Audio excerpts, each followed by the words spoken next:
Hi, it's Mark Langley with the National Public Safety Drone Donation Program here in Orlando, and we're at APSCON's training session. And I had a privilege to sit in on the thermal imaging and tactical course provided by these gentlemen. Would you introduce yourself? Absolutely. My name is Ryan Welch. I'm an instructor with the Tactical Flying Incorporated.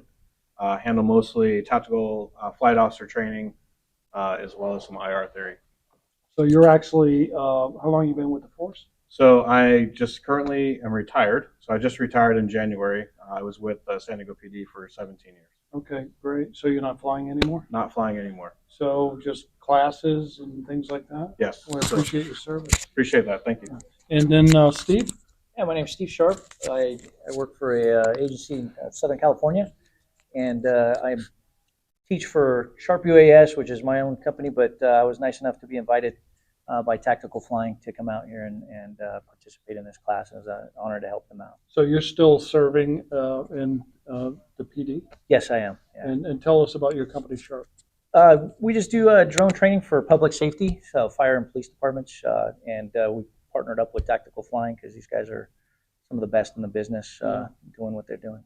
Well, sitting in on your class, I sat in, I was listening to the way they manage tactical aircraft with, I didn't make the helicopter class yesterday, but I sat in on the drone class. It's amazing what you guys are doing with drones and how you're taking up that space from 500 feet down to 400, down to ground level there. Currently right now, you're part-time with your company, or you?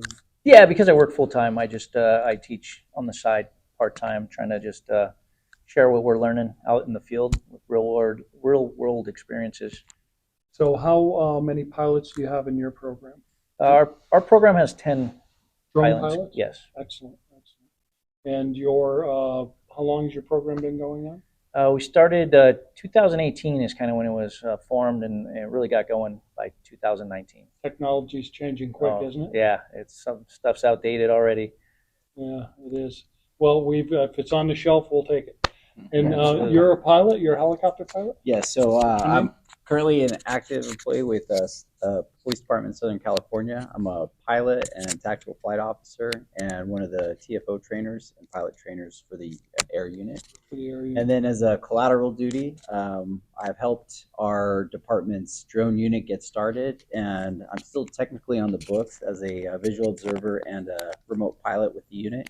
But I don't work very much with them anymore as we've gotten more busy in the air unit to try to build up some of our staffing. So you're a 107 pilot as well? Yes, sir. Okay, well, sir's my dad. You can call me Mark. So I really appreciate what you're doing. What's your feeling as a manned aircraft pilot integrating drone technology into the airspace? I mean, obviously you're comfortable about that, right? Yes. But your initial response when you learned that drones might be coming. So the reason why I got involved in helping our department set up the drone unit was to make sure that we could be involved with watching how they were going to do that for safety of flight. So there was a flight that I was on in the helicopter where a recreational drone flew right past us. Wow. And ever since that day, and this was before the 107 rules were published, I decided I wanted to know exactly what people could and couldn't do with their drones. And then that led into helping the drone unit get started and work with some of, in the very beginning, it was very challenging to work with the FAA to try to figure out how to get the ability for a law enforcement agency to work with drones. We have busy airspace where we are, so very busy over it's there. a challenge. So it was nice to be involved in helping them write their policies and integrate with us. So right now, I have no issues when we work a SWAT mission or a SWAT warrant, having a drone operator on the ground, knowing what their plan is and what our plan is and how our roles can overlap to make sure that we're giving the ground units the safest way possible. Yeah, they're definitely a compliment. You know, like you had mentioned earlier, there were some cases that you showed us that otherwise, if you didn't have a drone, people would have walked, possibly.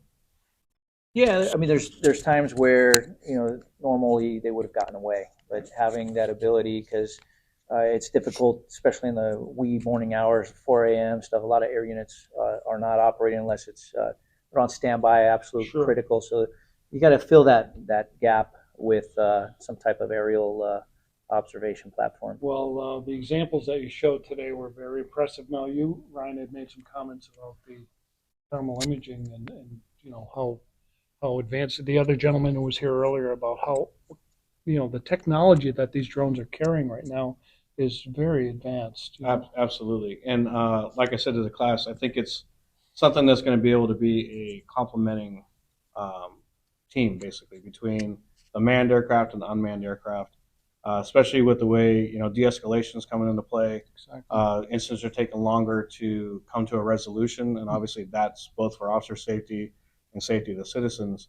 I think it's a great resource to be able to bring in a drone, help with that arrest. Utilize the helicopter for initial contact, and then the drone for completing that process. Therefore, freeing up the helicopter to go and run more calls and get used to the most ability versus getting tied up on one call in particular. And obviously, with the IR technology that they have there now, it's incredible. It's almost going to be a 1-for-1 when you think about it. Only distance, obviously, is the space that it can cover and the altitude. So having that drone, having the instant IR, which is even better. So in that way, we don't have to worry about a cool down process. Right. They can be on scene, they launch it, IR is instantly on, and we can do that handoff to them to help effect the arrest. Yeah, I mean, this is why our foundation exists. What we try to do is get these tools in the hands of public safety agencies. Many people don't know about 73% of all fire departments in this country. I know these are PD guys, but don't have the funding. They're doing bingo nights and bake sales to buy life-saving hardware. And would you gentlemen agree that drones are, in fact, probably the most cost-effective force multiplier that you could possibly add toward the department?